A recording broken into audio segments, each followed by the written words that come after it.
And dog. You want to go first, you said? Oh my god! What the fuck was that?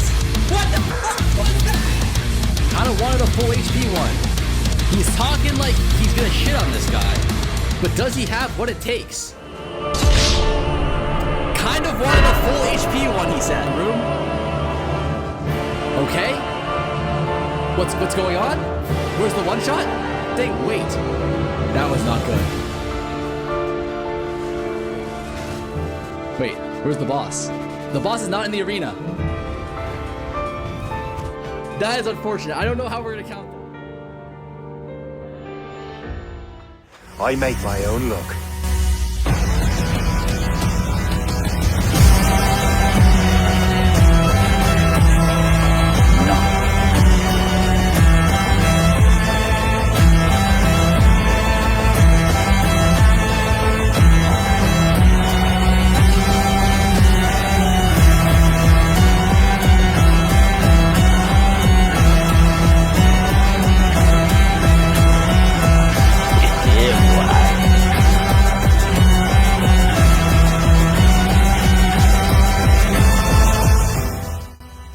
Good morning, gamers, or should I say, good afternoon.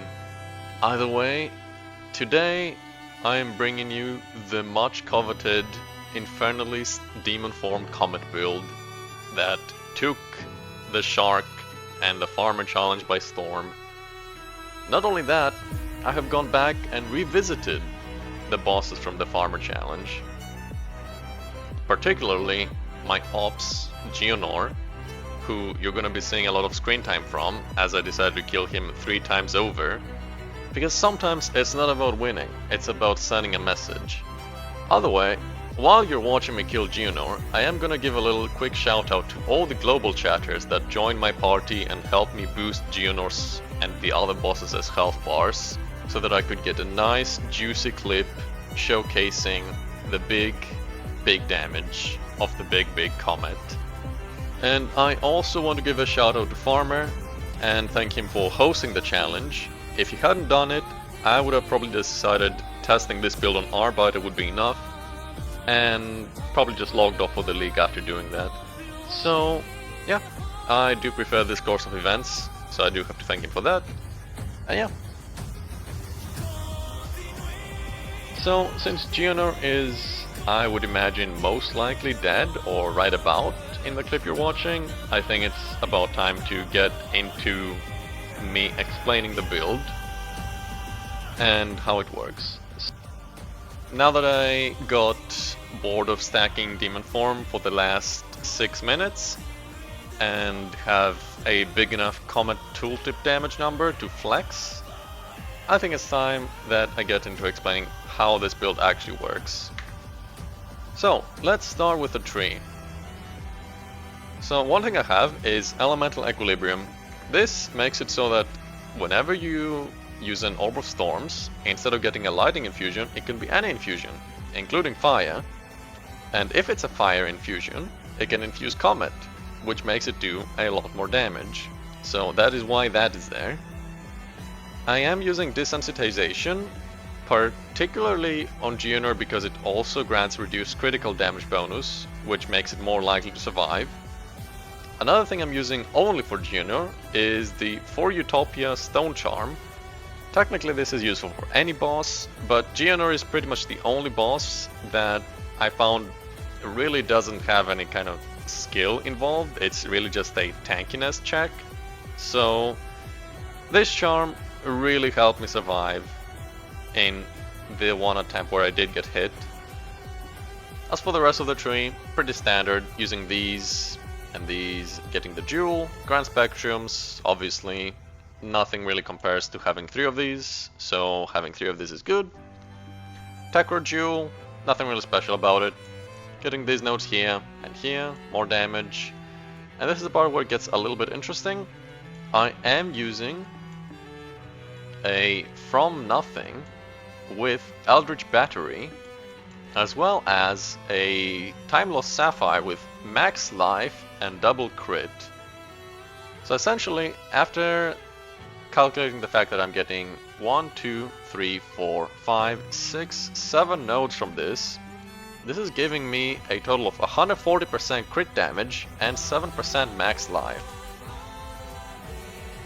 Partially because of the From Nothing, which allows me to get these nodes for pretty much free. This also gives me 25% spell damage, Dreamcatcher, which is quite nice. And From Nothing also allows me to get these, and Arcane Intensity, which is why I'm not using Blood Magic. Arcane Intensity gives me more spell damage per mana.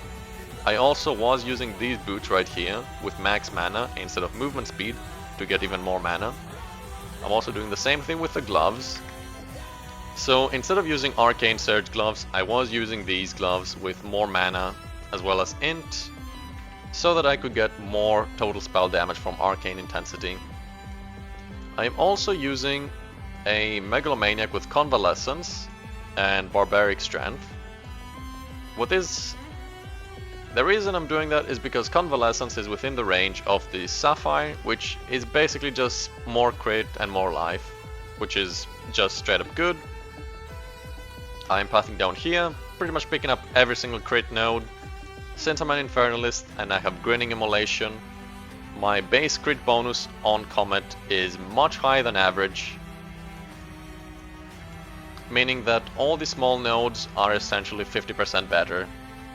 Aside from Grinning Immolation, Infernalist does have Demon Form, which is how you stack the infinitely scaling damage of any spell ever, particularly Comet because it has the highest base damage of any spell. Bringer of Flame doesn't really do anything, I just don't have anything too useful to spend the last points on. I could technically get 3% max life and mana, but meh, it's really just whatever. Yeah, that's the tree. As for the gem setup, I did end up using Enfeeble to hopefully survive a hit from Geonor, but the real star of the show is the Comet. I'm using Unleash, Brutality, Heft, Adaluz Bloodletting, this is the main star of the show for this, and Spell Echo. Spell Echo and Unleash both give a 50% cost multiplier, which scales the cost really highly. They're also just really good gems, since they basically recast the spell. Heft is just higher cost and higher physical damage, which is just good. Brutality is the same thing. You could use Considered Casting if you don't care about the cast speed at all. I was a bit concerned that I would get one shot too quickly and just not be able to cast if I had too little cast speed, so I opted to use Brutality instead of Considered Casting, but they achieve a similar effect.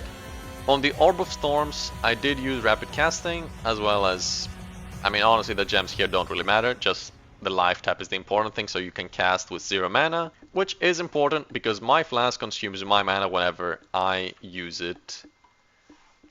Same reason for Enfeeble, and since I don't have Blood Magic, I do have to use the life tap, but it's really just not a big deal. As for the gear, the belt here is actually very important. It gives you a lot of life regen during an effect of a life flask. Since I'm not a blood mage, I don't have spell leech, which means my life regen is actually only Techrodule. It's only sacrifice of blood that's given me any regen, so getting as much regen as possible from things like Chakra of Life and Blood Transfusion is really important. And the belt is just another source of it. It can get up to 30%, which is a lot, as well as the fact that life and strength are both really big stats for this kind of build, and getting the life val on it is also just nice. As you saw earlier from the boots and the gloves, they are just stat sticks, tons of life, tons of strength, int, mana, and that's about it for them, nothing else really to note. The ring actually is a bit interesting. It's also just a stat bomb, but it is also spell damage while in full ES, and it is 40% cast speed because it's a pearl ring and not a breach ring. I actually sold my last amulet, the one that had 12% max life, unfortunately, so I wasn't able to use it on this setup. But I do have a spare +4 with pretty good rolls, so I did just use that instead. It is what it is. It's a downgrade from my last one, but it's not too bad. It's not the end of the world. Veil, max roll, both on life and attributes. Max roll Chaos, pretty standard. The Wrath Pith is actually a 5% instead of a 7%. You may ask why. Well, let me show you why. When I equip a 7%, I can't cast Comet. You may think that this issue is solved by just unequipping a gem and equipping something else. To an extent you would be right, but I do like these gems specifically. Mostly because Unleash and Spell Echo give extra casts, and I would really have to just remove one of them to make use of a 7%, and there's not really any reason to, in my opinion, so I just don't. And that's why I'm using the 5%, so that I can actually cast my Comet. As for the wand, this wand has been seen quite a bit. It is pretty much the best one in the game, bar none, in my opinion. I did make a video of me trying to lock and sanctify it. It is a level 20 spell slinger, overrolled on 4 stats, plus 6 cold spell 1 with 2 sockets. It essentially has tier 0 gain, tier 0 cold damage, tier 0 cast speed, and tier 0 cold skills. In theory, it could get better if you just spent like 100 locks, but in practice, I do not have 100 locks, nor do I really need the upgrade, as I said, I'm pretty sure this is just straight up the best one in the game, and has been for like a pretty long time. And yeah, that's the wand, that's the gear, that's the build. For the rest of the jewels, it's really just this that's interesting. The rest are Grand Spectrum, Tech Rod, the Prism, obviously, can't really go without this, the Megalo, and the From Nothing.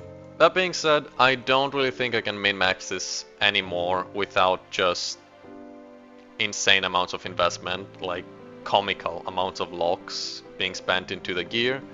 So this is it for this build. I'm gonna retire it and I will post the stuff into Angie.